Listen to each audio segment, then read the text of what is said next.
Voilà l'une des motos les plus importantes du millésime 2016 pour Honda, mais aussi pour le marché européen, la toute nouvelle Honda CRF 1000L Africa Twin. Alors avec le retour tant attendu de la Honda Africa Twin, le constructeur japonais se distingue en fait de la masse des gros trails. On a plein de gros trails qui font 1200 cm3 et plus, qui ont une transmission à cardan, qui sont devenus lourds. Non, Honda a choisi une autre voie. On revient sur un trail de 1000 cm3 avec un bicylindre parallèle. Alors c'est vrai que Honda n'est pas coutumier d'adopter cette architecture moteur. Chez Honda, c'est plutôt le bicylindre en V. Là, on a un bicylindre parallèle de 1000 cm3 qui va faire 94 chevaux, juste en dessous de la norme pour pouvoir être homologué en version A2, parce qu'elle sera ainsi bridable en version 1.2. On verra ça par la suite. Mais vous voyez, au niveau de la physionomie de ce trail, c'est vraiment une silhouette de gros trail un peu comme avant. Il n'y a pas de bec de canard, on reste sur une moto relativement compacte, fine. Alors, la selle, elle est à 850 mm. Donc, on a un trail qui est assez haut quand même pour quelqu'un qui mesure 1m70, mais qui reste fin. Donc, on a vraiment une ergonomie de trail un peu encore compacte et de gros trail qui se veut encore baroudeur.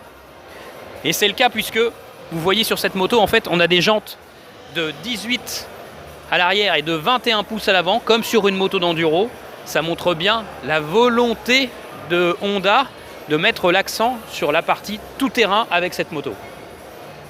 Alors, cette nouvelle CRF 1000L Africa Twin sera disponible en deux versions, en version standard à boîte mécanique, et puis en version DCT. Vous voyez ici, ça c'est la version DCT, donc on voit bien ce carter moteur qui est très identifiable.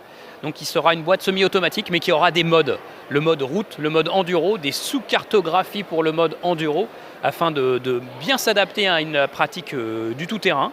Et puis il y aura aussi des assistances comme l'anti-patinage ou l'ABS qui seront aussi également adaptables au mode tout-terrain. Donc Honda a vraiment mis l'accent là-dessus.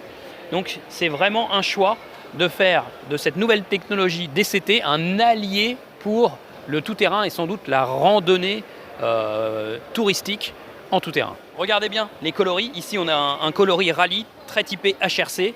Voilà, Honda n'en a pas oublié, bien sûr, l'éloge au passé, avec une selle bleue, des jantes dorées. Vraiment, ça rappelle vraiment la première génération de Africa Twin. C'est très bien vu de la part de Honda. Et puis, c'est une moto qui va être plutôt placée en termes de prix, 12 999 € en version ABS, 13 999 € en version DCT, avec une finition à la Honda, on doit dire. Donc, c'est très très bien assemblé. C'est très rigoureux en termes d'ajustement. Donc, c'est plutôt bien placé sur le marché des gros trails qui dépassent souvent les 15 000 et qui frôlent souvent les 18 000 € une fois tout équipé.